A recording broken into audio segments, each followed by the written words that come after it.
Rotary that you are representing so that we can address you guys. So I can see hi Rotarian Ashok from Aurangabad, East India. Welcome. Yeah, I'm And here. and then Rotarian Murthy from RC Greentown, District 3300. That's me. Their club stronger, and the club makes the district stronger, and the district makes the foundation stronger. When the foundation is very strong, I mean our TRF, we will make the community around the world stronger. So through RMB, it comes back to Rotary. Yeah. All right. So our goal here is to help business, to refer business to you, to do business with you, and in this situation now, a lot of business needs help. And business connection, business networking, and a referral system will be a good idea to help to rebuild business, or to recover the business. All right. So here we promote giving, sharing, and giving business referral. Right. But the question here is it as easy as an introduction, or is it as easy as passing your name card and you can receive a business referral? The answer is no, because in order for me to give you a business referral, I need to know you. Then I need to like you as a person, because we stand in front of our business, so I need to like you first. Then I need to trust you. When these three elements are established, only then I'll be comfortable to give you a business referral. So in order for us to know each other better, to like each other better, and to trust each other better, we need to connect with each other. That's the only way we can know each other better and faster. And now in this current situation, the new norm is knowing you, connecting with you without being with you, I mean next to you. All right. So it's all about digital now. And we have to take advantage of this situation. Now, it's not a crisis. It's not if you ask me, it's not a crisis. There's a lockdown, there's a movement restriction. But when every door closes, there is another door opening, which is called an opportunity. Yeah. So here we are today. So imagine if we are still normal. I doubt we would have done this meeting and we would have met each other. All right, so let's look at the positive side and the opportunity door that we can open in this situation. So now we are promoting to connect to each other, to know each other better, to know our business better, and see how we can assist and support each other. All right, so by doing that, we are strengthening our bonding. We are strengthening the relationship, the business relationship. We are establishing trust, and we are creating opportunity, and we are leveraging with each other's strength and contacts, resources, and we know more contact and to pass referral to each other. That is the goal of business connection. Let me give you an example of an event planner. All right, let's say we have an event planner in this group who have signed a deal for a wedding or a corporate annual dinner. Let's assume this in 3 years' time when the vaccine is found, when we can have functions again. So this event planner will require a printing service. So if there is a printer in the group, the event planner will pass a business referral to the printer. And the wedding might require transportation. And of course, food catering. So the event planner will be sourcing for a food caterer. And decoration, is very important for weddings. And sound system, AV suppliers, videographer, t-shirt printer, photographer, and entertainer. So with one business, this event planner has passed minimum 8 other business referrals to the fellow members. And this is only one example of an event. And imagine there are other classifications. So this is what we call a power team, where we form an alliance of classifications that complements each other. They don't compete with each other. Look at them. They don't compete with each other. They only complement each other to make the deal stronger or the event stronger and successful. So there are other power teams that we can create in finance or construction or manufacturing. This is just one. For organizing this wonderful online meeting. Today I'm going to talk about how business can be done during lockdown and after lockdown. And specifically, I'm going to share couple of case studies and certain specific sectors where such an operation is possible. I know that not every business could operate during this lockdown, but it has been a good opportunity for certain sectors, which we will see in the coming slides. Next slide. And one good thing we can always learn is, like, when you go back to the history, this kind of pandemics and epidemics have always happened, even though human beings tend to have a very short memory. We have a lot of things in our history, but during the last, say, couple of decades, except for the SARS epidemic in the Asian countries, we have not really given the kind of thought such a huge pandemic can really happen or not. But if you go back to the history, it has been happening fairly regularly. And starting from, as far as we know, during the Greek civilizations, there were huge deaths. Like the earlier pandemics, it has been even more devastating, where like 50 to 60% of the population died. So there is an assumption, there is a theory that in the entire Greek and Roman civilization vanished because of these kind of pandemics. And if you come little later, especially during the 13th century, Europe started suffering huge deaths due to various infections. People used to call it Black Death. And it has been happening so regularly, and during 16th century, that it is estimated like 50 to 60% population of Europe, they died because of this.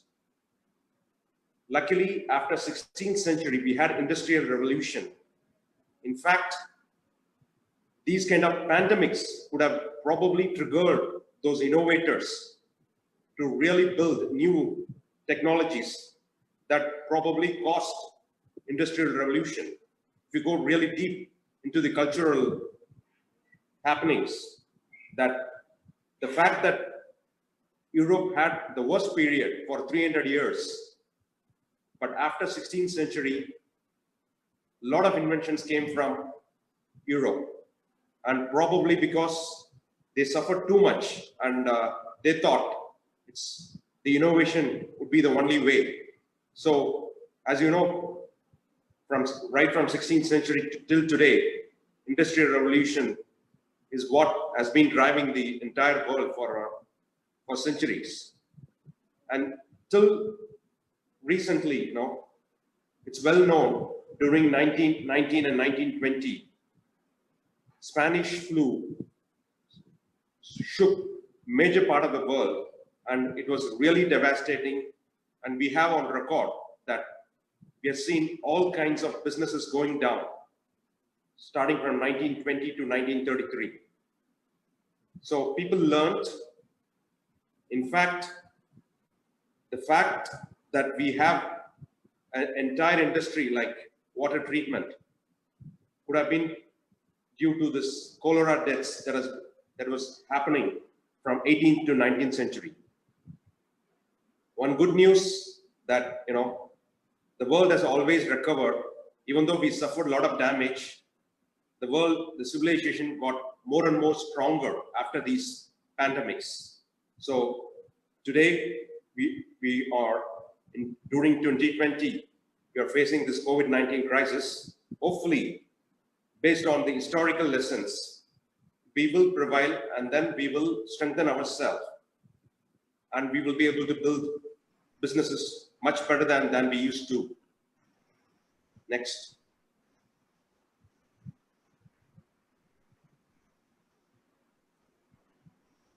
Today, I'm going to talk about the positive impact or the people with strong willpower, what they did during this lockdown and what kind of recoveries are happening. Based on my own experience and the companies that I work with across the globe, I found 3 different aspects that has been driving businesses during lockdown and probably will continue to play a major role after lockdown as well. These 3 can be classified as innovation, digital, and people bonding. This is a new work culture. In fact, it has been a fabric.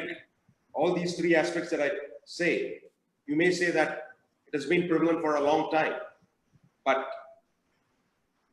these 3 aspects have gained stronger momentum during this Corona lockdown.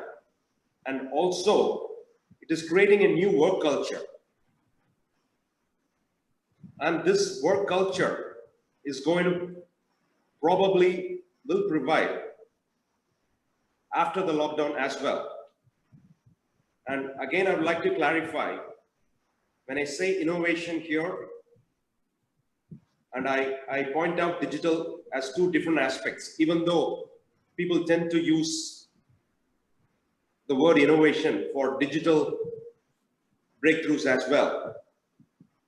But at this point of time, because of this Corona lockdown, the innovations happening, the core sciences have picked up real momentum as well. Next.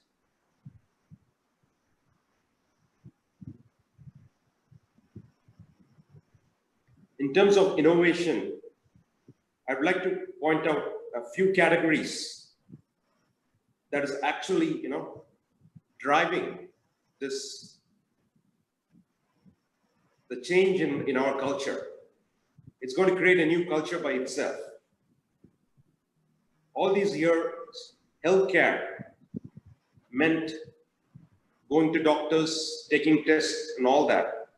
But in the coming years, the entire healthcare industry is going to undergo a phenomenal change, which is based on what's been happening the last 1 decade or so. If you've been reading the news, every week we keep hearing new rules framed by countries, new rules framed by WHO, and it's no longer easy for those large organizations and governments to frame a rule and say that we will follow it for the next 6 months or next 1 year. As my previous speaker, Dr. Andy, pointed out, because of this chaos that's prevailing, rules have to be rewritten. The way the COVID tests are conducted, it's been rewritten every week. As the data comes in, we keep saying, these are the symptoms for COVID-19, and we keep discovering new aspects. So this is one aspect. The fact that we need more monitoring systems. It's not like one-off tests. One-off tests will no longer be valid. In fact, we should be having continuous monitoring devices that will monitor our health 24 hours, 24/7, 365 days a year. And similarly, in terms of agri-tech, the fact that people have started feeling the need for good food, that's going to create the need for automation and innovative engineering in agriculture. And biotech is not going to be confined to labs. The fact that we need better sanitation, better safety, the work culture in large buildings and large offices would require new biotechnologies so that humans can feel much safer than they used to. That's going to create a huge revolution by itself, the way that we operate large buildings. And finally, when it comes to nutrition, we have been taking it for granted. The fact that the death rate of COVID affected people are less if they have better nutrition, better immunity, better balanced diet. There will be more focus by food companies, not just to deliver tasty food, but to provide better nutrition based on science, research, and not just, do it for the sake of impressing or, by promoting fancy food. Next.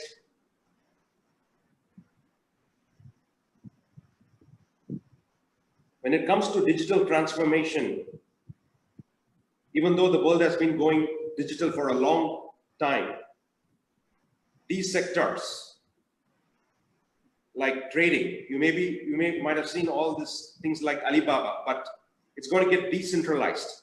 There will be more digital revolution that will decentralize. We no longer have to depend on limited large portals. The digital transformation will empower small businesses, MSMEs, and the education, the fact that the number of hours the students have to spend in school campuses probably have to be reduced because of the transformation that's happening. And finally, in terms of consulting is an area where people have to spend time with each other for a long time. But today, consulting is happening remotely through virtual meetings.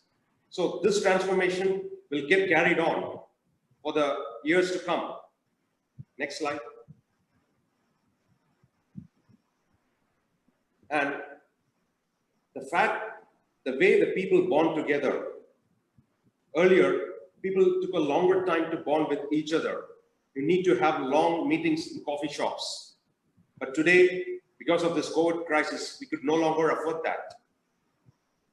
The last 3-4 months, I've been able to see, even though I plan for trips to different countries in Asia, today, because of this COVID crisis, people from around the world have started talking to me through virtual meetings. And I feel that there is a tendency for people to develop good emotional bonding much faster than they used to. The fact that this COVID-19 has been a challenge for human civilizations, human beings across geographies, across all continents, today they get together. Even today's meeting is an example. The fact that people from more than 20 countries got together to listen to this and to talk and network with each other. Next.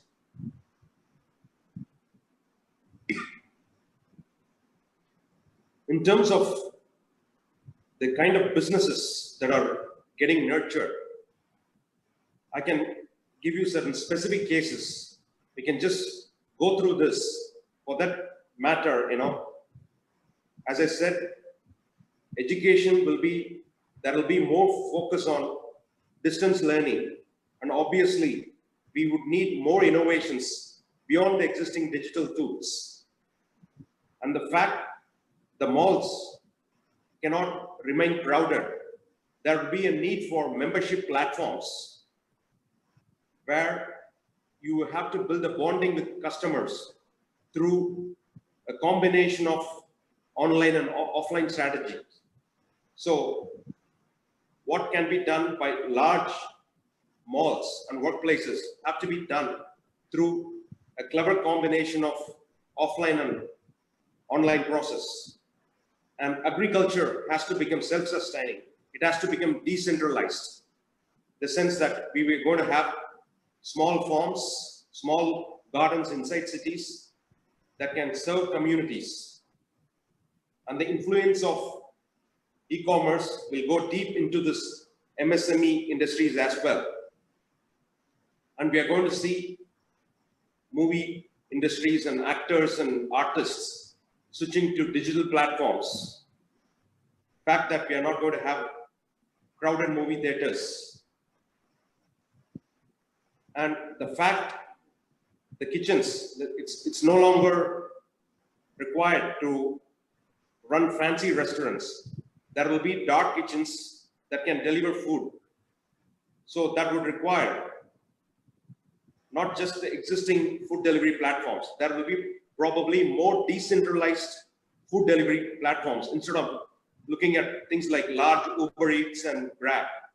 There will be a decentralizations that will happen for the delivery of food as well. Next.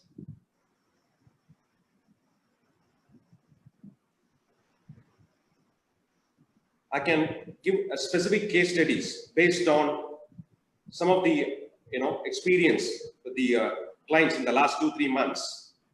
One thing that is happening, those companies which are willing to put in an investment more than 100,000 USD, there are numerous companies that have set up manufacturing plants for the purpose of sanitation and to enforce new work culture. The devices, just like we have fire safety equipments, we would probably need more like disinfections, ultraviolet, or fogging machines, which are safe for human beings. So there are a lot of manufacturers who have put in their investments to set up these devices. And traders have started identifying innovative products. And investors have started spending more time with scientists and innovators so that they can throw money for ventures that can solve workplace related issues, sanitation issues, and so on. Next. Rotary Param, sorry to interrupt you, but you have 3 more minutes to go. Yeah. Finally, I just want to give a specific case study. I was interacting with the government official, Ms. Lee, who works for a Far East country. She has been traveling to different countries, and she wanted to help entrepreneurs in her country to collaborate and penetrate into large markets like India.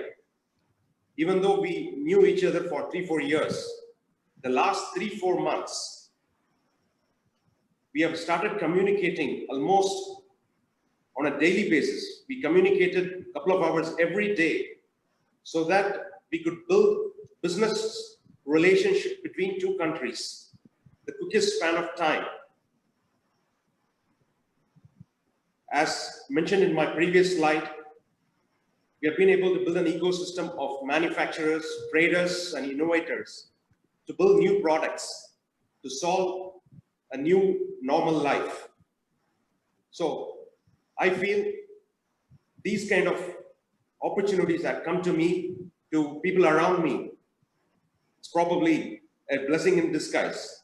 And after the lockdown ends, we could probably add more momentum and spread this across to different entrepreneurs across the world. Next. So I would like to, I'm always available for questions. I'd really like to thank this opportunity to Rotary Club of Subang. Thank you very much. Thank you very much, Rotary Param. Now I will hand over the Q&A session to Chairman Raj to facilitate all the questions that has been posted in the chat group. Please keep the question coming so he will read them out for you. PAG Raj, over to you. Thank you, Rotary Dina. Thank you. Let's give a round of applause for facilitating this program perfectly. Thank you. Thank you. And let's move on to the question session. First question from President Hassan Zaman, RC Dhaka North. The question is, will it be harder to make long-term deals what area should companies invest now? VDG Rudy would like to answer this because your presentation earlier was quite related to investment Yeah, thank you. and money. Basically, at this point in time, if my observation, I think we have to focus on investment that will create value into the future. But what I discussed earlier is how to survive the existing company operations for the next 12 or maybe 24 months, because this pandemic, for as long as there is no vaccine, it will be, many restrictions. So the objective that I discussed earlier is how to survive.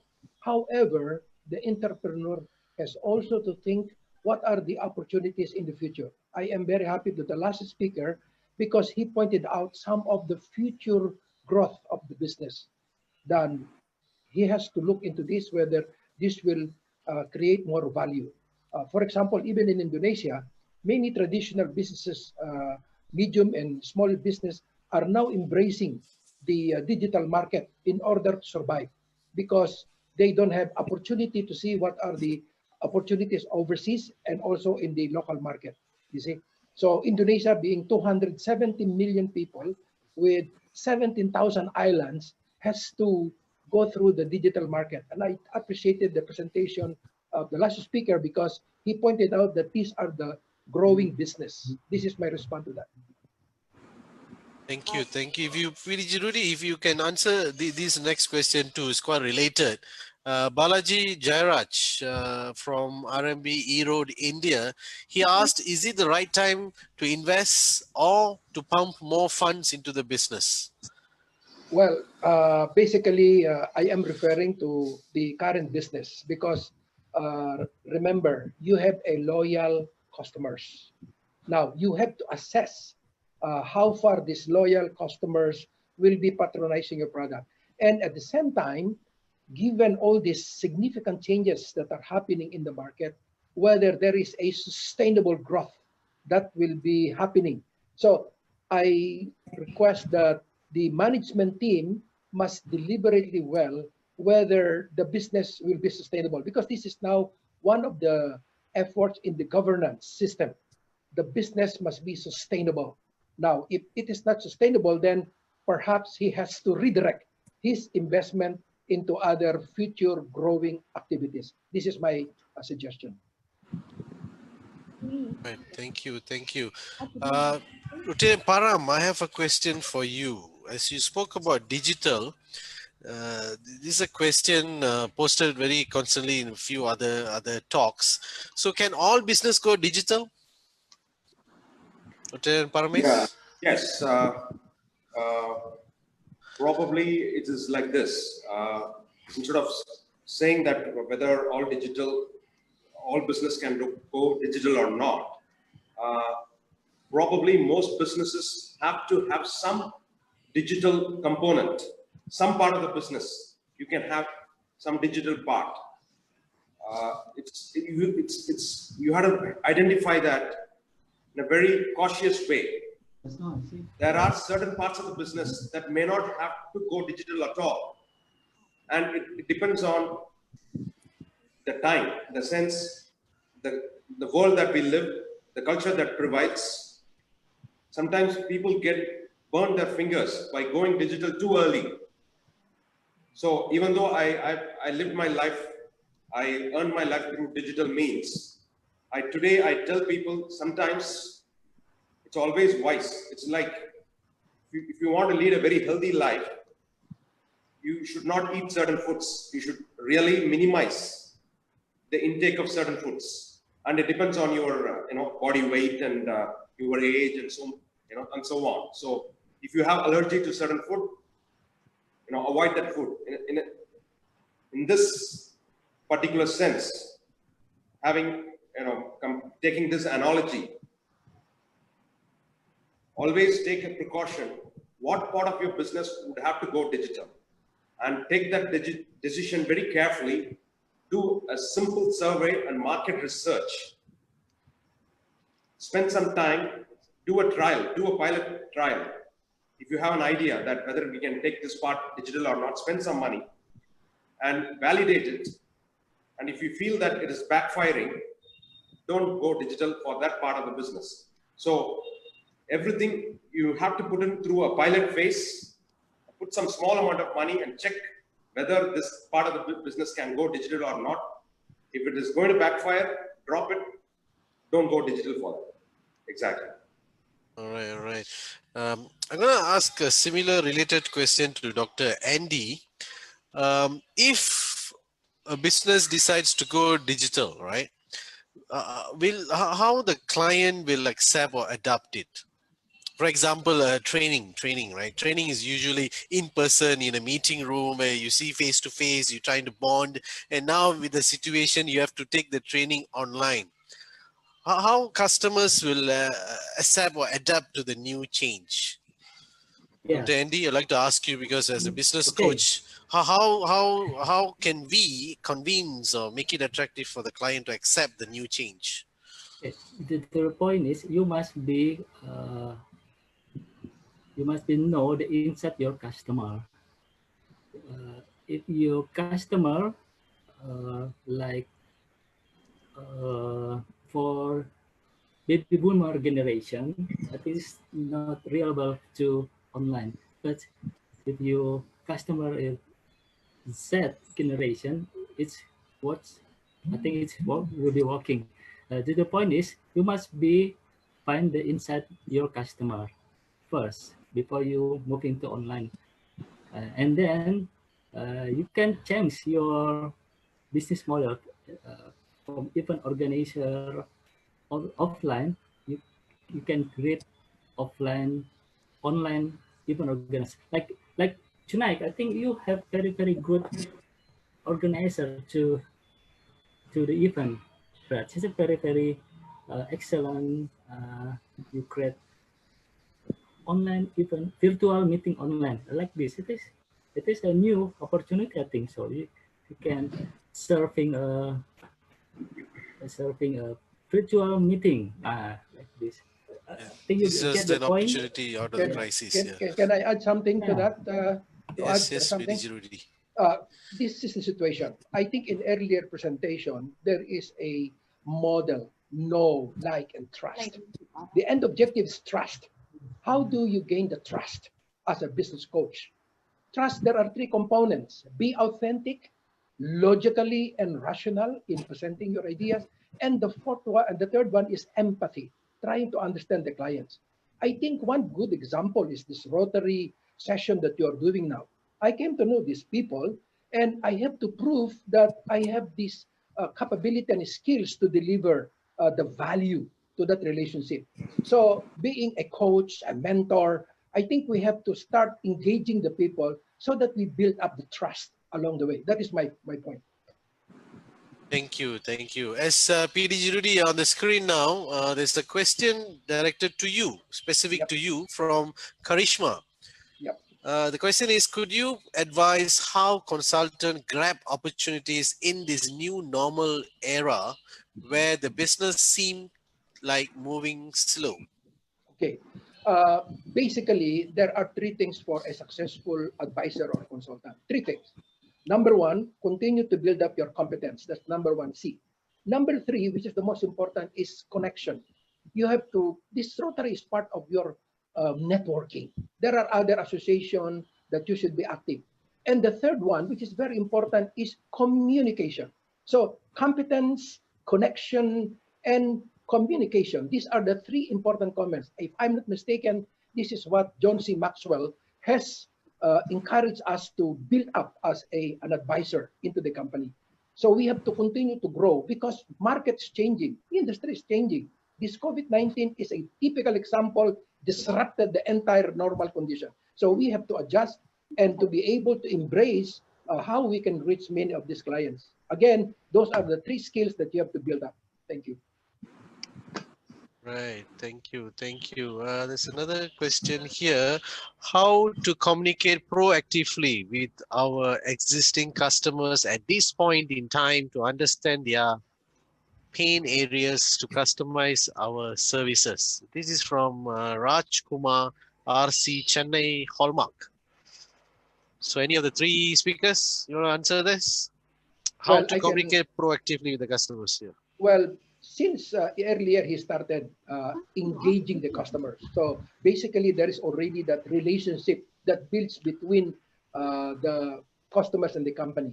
So there must be added value in that relationship so that there's a continuity, sustainability of what we call patronizing that products and that relationship.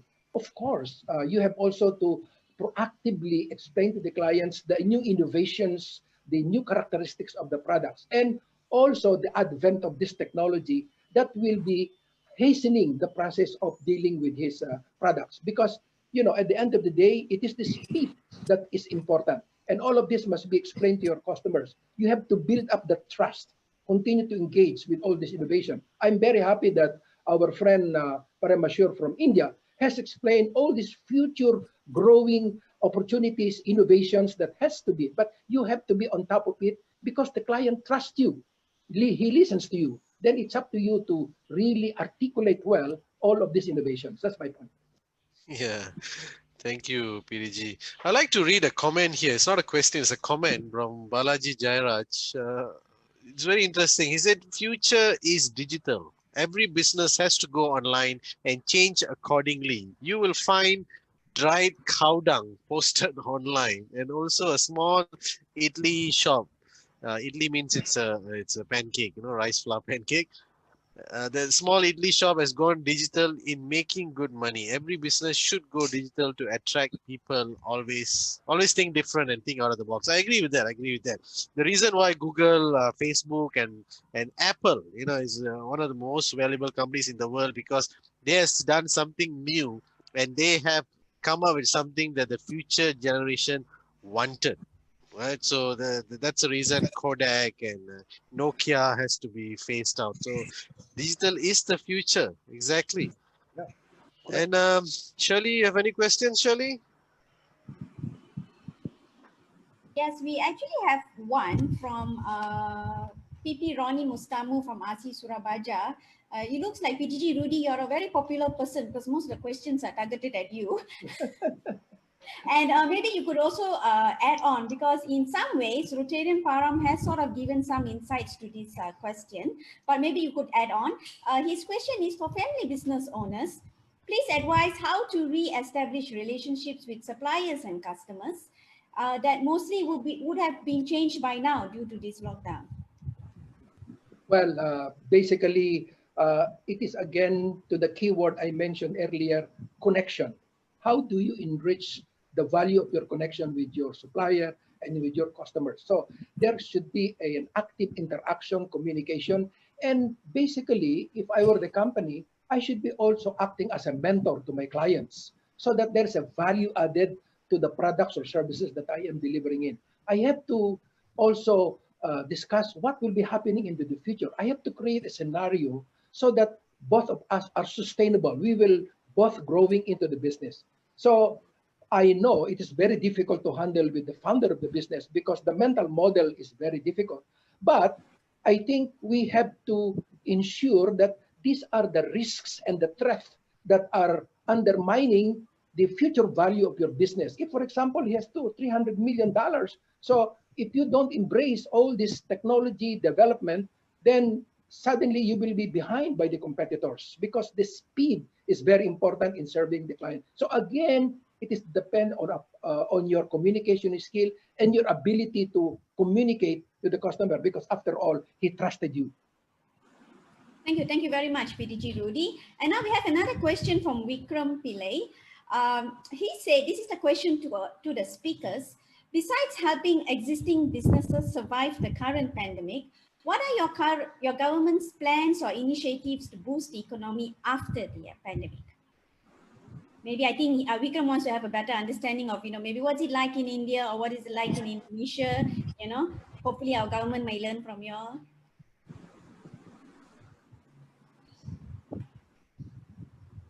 Maybe first I can just say from what is happening in India, maybe just to throw light, the fact that India is a country where all the labor force, because each and every state in India has got a different income level, so people with lower income, the states with lower income, they send their, the residents and they act as a workforce for other richer states.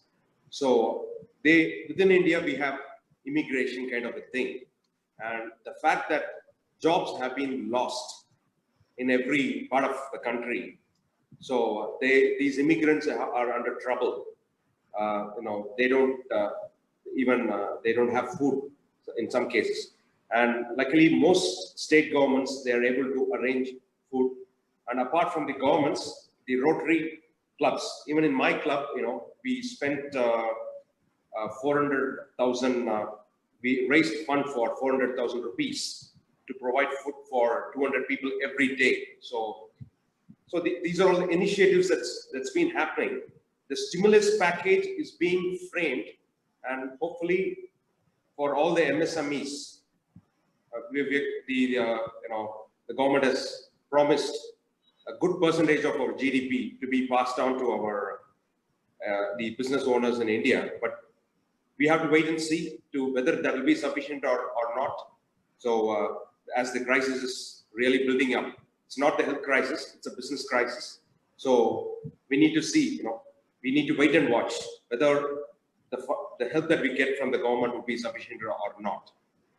Let me share what is happening in Indonesia about the incentives given by the government. Number one, the tax office allows a staggered payment of the tax due because our corporate tax due is April 30. Okay, so the government gives us extension and also allowances how you gonna pay the taxes. Number two, in terms of loans, of course, there are industries that are what we call critical in the operations of the country. So basically, in my experience, sitting on the board, last meeting, they were discussing how to get additional support and funding from the local bank. And the local bank asked, can you prepare your financial plan? And I want to scrutinize how the sustainability of your market and products. So again, it depends on the quality of the board of the directors who will engage now the bank, because you have to convince they are going to give you $10 million, $100 million facilities, but they want to be sure that the quality of the people engaging with the bank have full integrity, and all those data are also having integrity, because there is what we call sensitivity analysis to be done. So this is what I want to share with you, that the government is looking how to help the small and medium scale industries in a different way. Thank you. Right, maybe due to the interest of time, because slowly one by one is dropping out. So let's wrap this up. Maybe a last question from, it's a different question from Simon Theo, assuming from Malaysia. He asked, I'm interested to find out how our speakers view on education classes going to be from now. Schools, universities will be different. Any suggestion how it can be run? I assume Simon is in education business. All right, Dr. Andy, you are in the university? I have a few. The next, we don't have school anymore. Yeah, because we don't school of very transformation and no go to the MOOC, massive open online course. And I think I remember the Bill Gates say bank is necessary, but ban is not. It means education is important, but institutional education, I think, is no, nothing in the next, because we can learn from anything. We can learning from Harvard now, when we using online MOOC, Coursera, we learning from EDX. I think it is the great challenge for institutional education. I think so. Yeah. Maybe we have PDG Roni Mustamu. He's also a veteran from Surabaya. Can sharing too, I think, if you have, if you read permit for the to answer the session, enter the question. Ken, why not? PDG, please unmute yourself.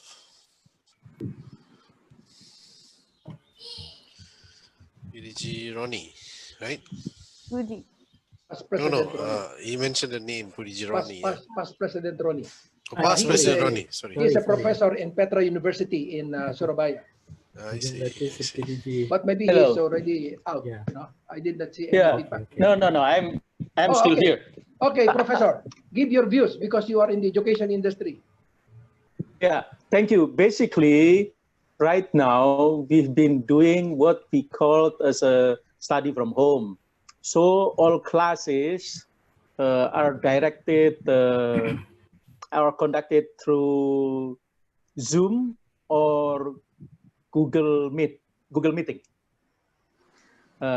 But however, we have some advantages because since early 2000, we already established a system that we can hybrid between the face-to-face session in the class and web-based. So we have no problem at all in conducting all those issues. But however, in a large scale, for example, in the province of East Java, we have lots of problems due to the internet connection. Government think that we have the technology. Yes, the technology is there, but the students are not ready to have it, to use it. So it's become a challenge both to the students and lecturers.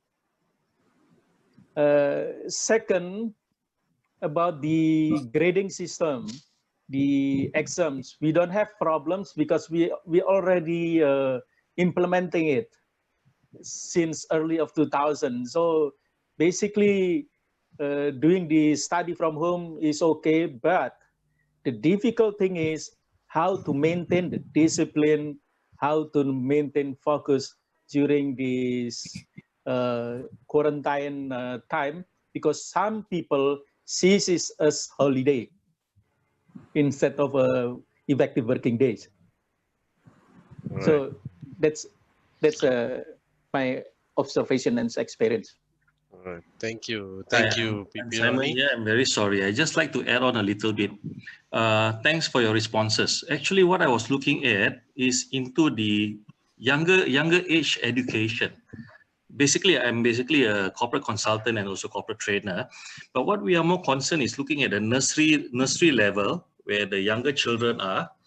As long as the nursery cannot be open and operated, the parents cannot leave to go to work. So they will have a little bit burden on that. And corporation cannot open because they cannot have nursery in their premises either. Because that would be back into the 70s or maybe back in the 60s, 70s, where the American and Japanese used to have that concept.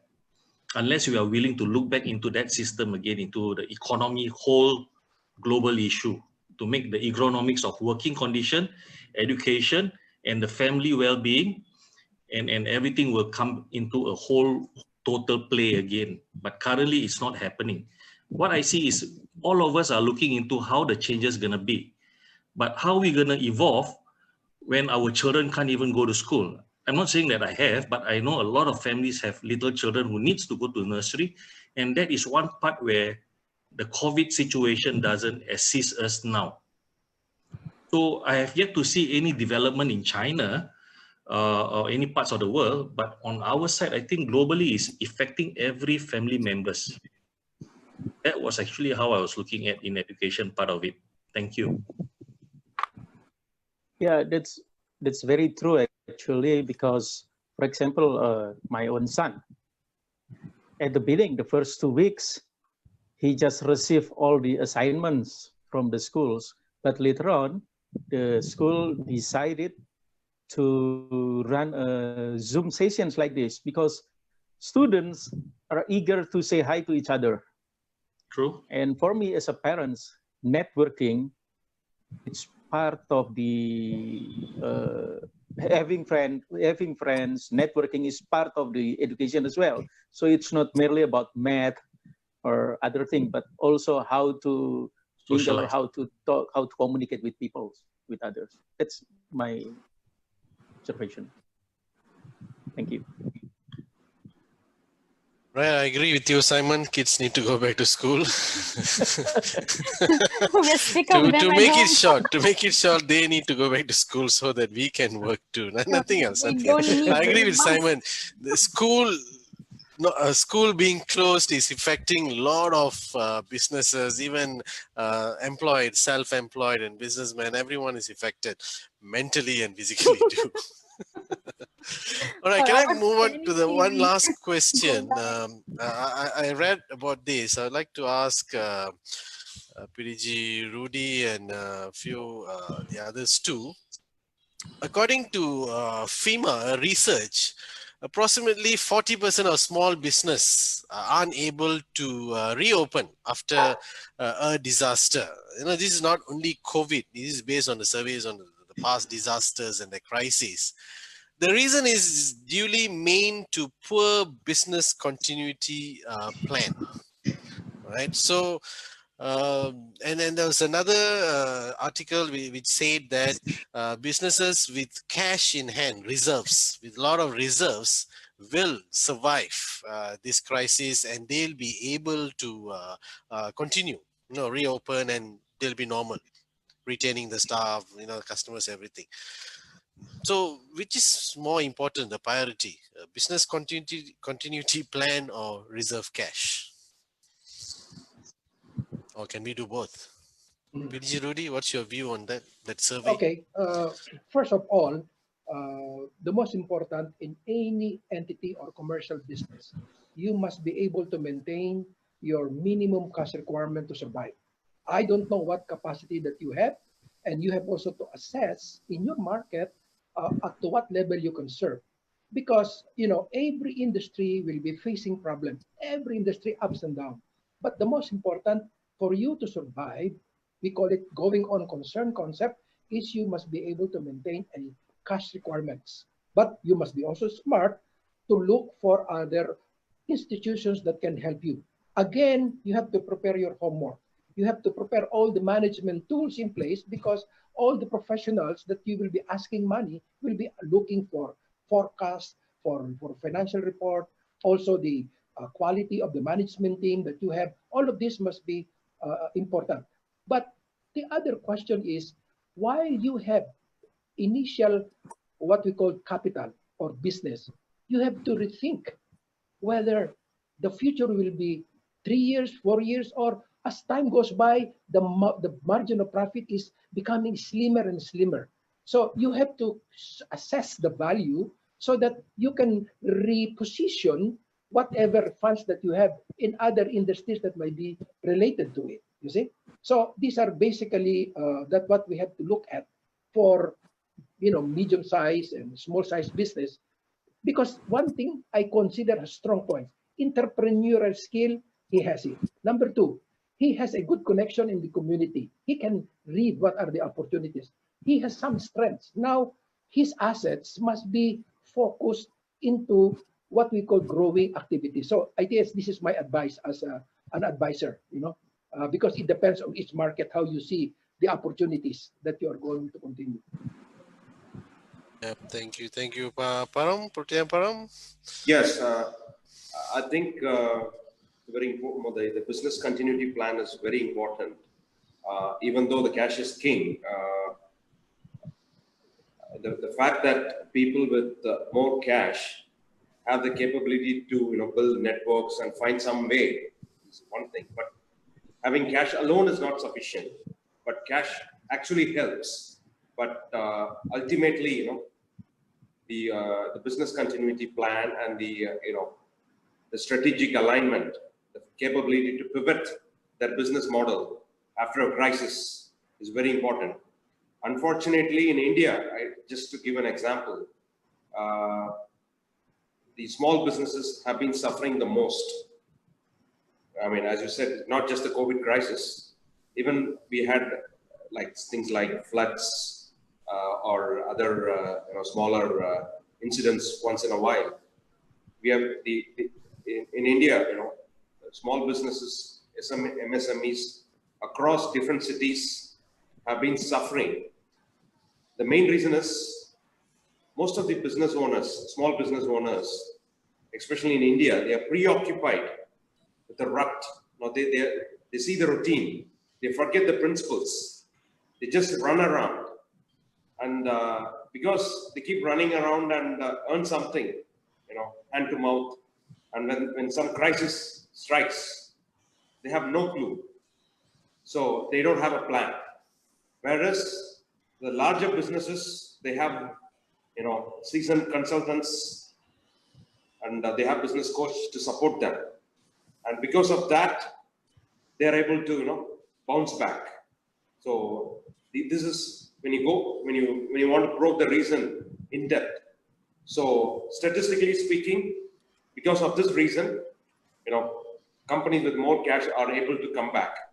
But whereas small businesses, even if they have limited cash, when they have this strong willpower to adapt to change, they will also flourish. But when you look at the statistics, many of the small businesses, they don't have this. So that's the reason, you know, they flourish. I mean, they get destroyed very fast. Yep, agree. So plan is very important, very important. Sorry guys, I have to stop here. I wanted to call Dr. Andy. Sorry, Dr. Andy, I can't do that because the coordinator has been yelling at me through icons to say that the time is up, time is up. All right, so guys, please continue, put your comments on the chat, any remarks, any comments, very useful. We will copy it, we will keep it, we will, if there's any more questions, we will send it to the speaker and we'll try to contact you to pass you the answers. Now I'd like to pass it back to, before dinner, I'd like to call upon past President Shirley Ho on behalf of Rotary Club of Subang and Rotary Means Business District 3300 Malaysia to thank our speakers. Thank you very much, Past Assistant Governor Raj. Thank you very much to, yes again, Past Assistant Governor Raj, PDG Rudy, President Dr. Andy, and Rotarian Param. I think you were all fantastic speakers. One that gave us an insight what Rotary Means Business is all about. And then we moved on to PDG Rudy, who actually showed us some financial analytics and the importance of understanding and assessing our competence. I like his word. He said 3 C's, you know, competence, connection, collaboration. That's the new norm moving forward. So yes, I was listening, PDG Rudy, and then we move on to President Dr. Andy. He went more on the positive aspect of remaining positive, don't give up, fight till the end. That's the only way we are going to find that innovation that we need. And then we have Rotarian Param, who touched on history. Yes, we do need to go back, look at the past, see what happened, learn from it, and try to use whatever we can from that into the current situation that we are in and to evolve. And so thank you very much to all our 4 speakers and the wonderful Q&A session that we had. We do look forward to having more such sessions in future RMB that will be held in District 3300. Thank you. Thank you very much, Rotary Means Business Officer, Past President Shirley. All right, let's have a look at the upcoming meetings and the speakers for the Rotary Club of Subang.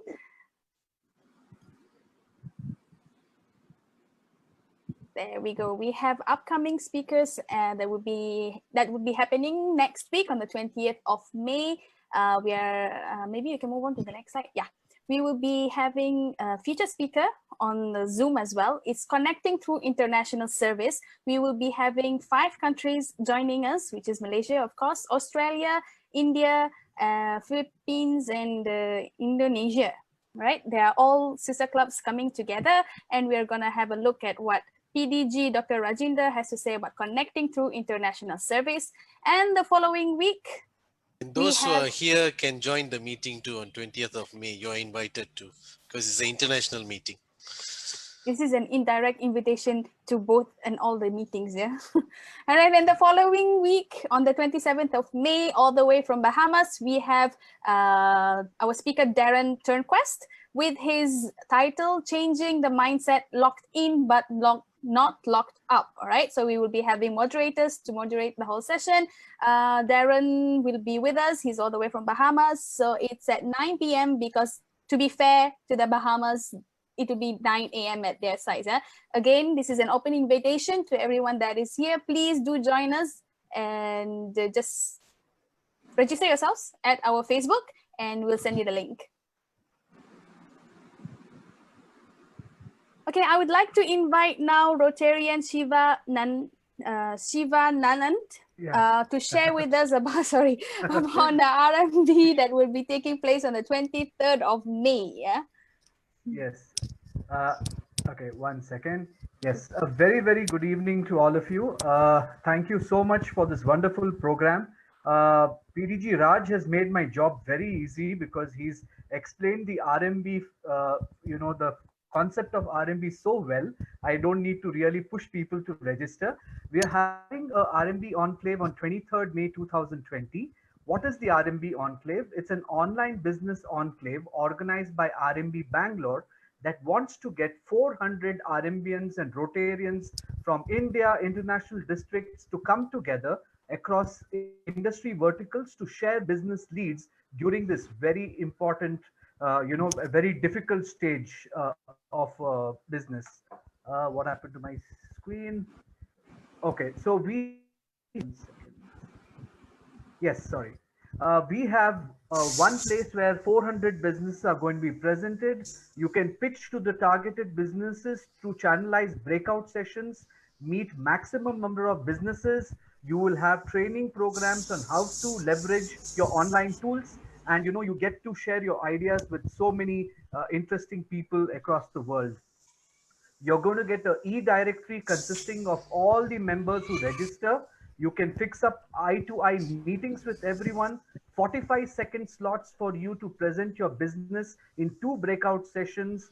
And these are the 8 industry verticals which you can choose 2 out of: IT, manufacturing, consulting and services, healthcare, real estate, construction, food and retail, hospitality and finance. The charges are minimal. Rotarians and RMBians is rupees 299, non-Rotarians is 499, and the best is for my international friends, it's absolutely complimentary because we want you to come and be with us on this beautiful program that we are planning. So I'll share my number on the chat box. Please SMS me and I'll send you the links. I'll try to send you email invites as well. Thank you so much.